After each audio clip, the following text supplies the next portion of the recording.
Good afternoon, everyone.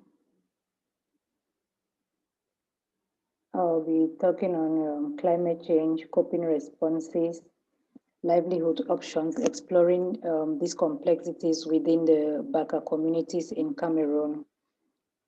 We all know climate change already impacts greatly poorer communities in sub-Saharan Africa, but their vulnerability will be worsened by non-climatic shocks and stressors.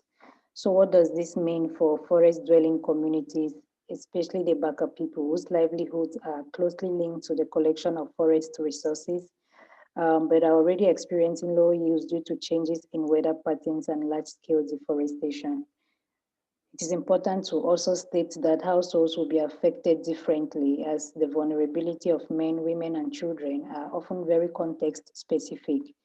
Hence, the objective of this study, which was to explore the cultural and gendered experiences of households to multiple shocks and stressors, and also to identify the cultural and gender differentiated responses to these multiple shocks and stressors with a focus on forest and social safety nets. I would want to say these objectives make up part of my broader PhD research. And the study was actually done in the East region of Cameroon among selected communities, selected Baka communities.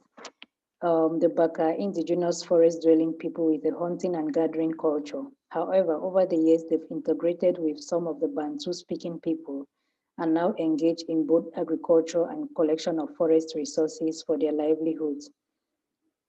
In terms of the research and methodologies, research approach and methodologies, the study captured intersectionality as a core entry point, focusing on gender and ethnicity.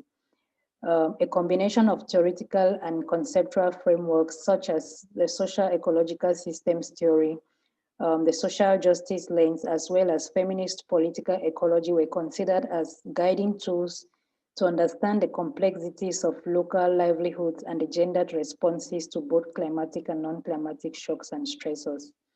Now, we did focus or integrated the MOSA gender planning framework and the Harvard analytical tool in a mixed methods design where participant observation, focus group discussions, in-depth interviews, and household surveys were all integrated in the research methods. I want to state here that the broader study interviewed 240 households. However, for the purpose of these communities, our focus here is on 70 households where questionnaires were being administered. The households that were surveyed were grouped into three categories, namely male-headed households with an adult female, the second being female-only headed households, and the third being female-headed households with an adult male. Some of the emerging findings from this work showed that households continue to experience multiple shocks and stressors, such as warming temperatures, storms, rainfall variability, death of the main breadwinner, and inflation. These were among the primary shocks and stressors respondents indicated to, which were considered very severe in the communities. And in that note, warming temperatures and inflation seem to pose significant stress, especially within female-headed households. As we can see on the graph, about 87.5% of respondents within these households did indicate warming temperatures and inflation had been severely experienced. That notwithstanding, the death of the main breadwinner seemed to have been experienced as well within female-headed households, living its own unique challenges. Now, the different climatic shocks and stressors have shown to result to different impacts, and their varied experiences have resulted to a decrease in crop productivity, associated landscape degradation, decline in water and forest products, as well as a decrease in household income. The impact, however, will be felt differently across households, especially female-headed households, whose low level of education might not prepare them for other employment opportunities.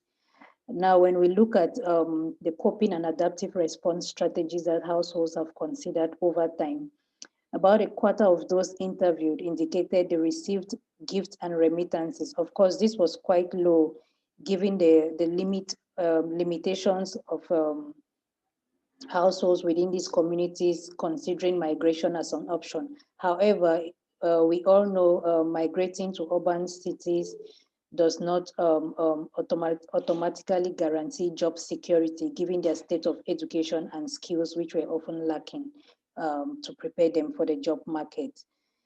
Again, another coping response has been the sale of household assets, which was, however, one of the last option households would resort to, with majority of those selling assets, about 3.3% residing within female-only headed households. The use of savings was also indicated as one of the response strategies, but this was quite low given the high debt situations within the different households, particularly within female-headed households.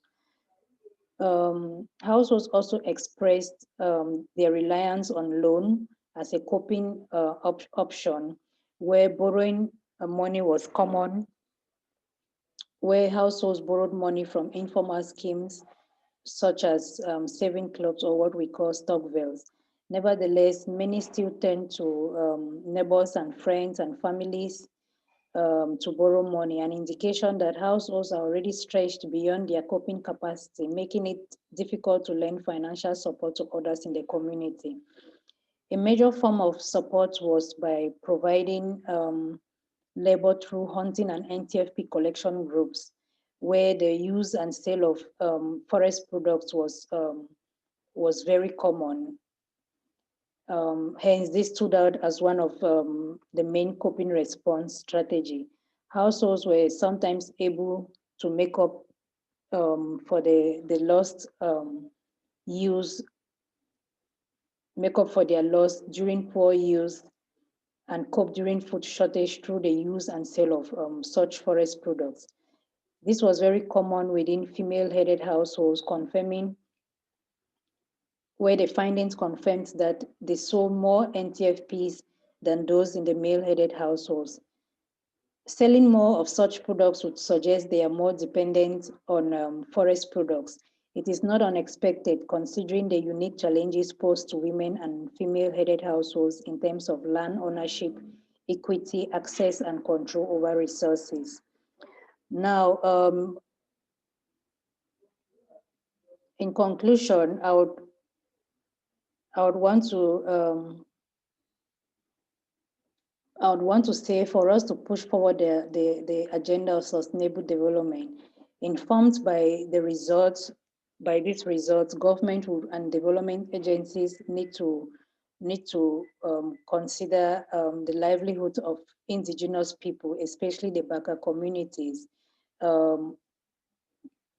where activities such as logging and mining are already very much experienced. This is because such projects are usually in stark contrast to the sustainability of their livelihoods. One critical emerging theme from this study is on how cultural practices reflect the values and beliefs of people in the communities and also shapes their livelihood and coping strategies.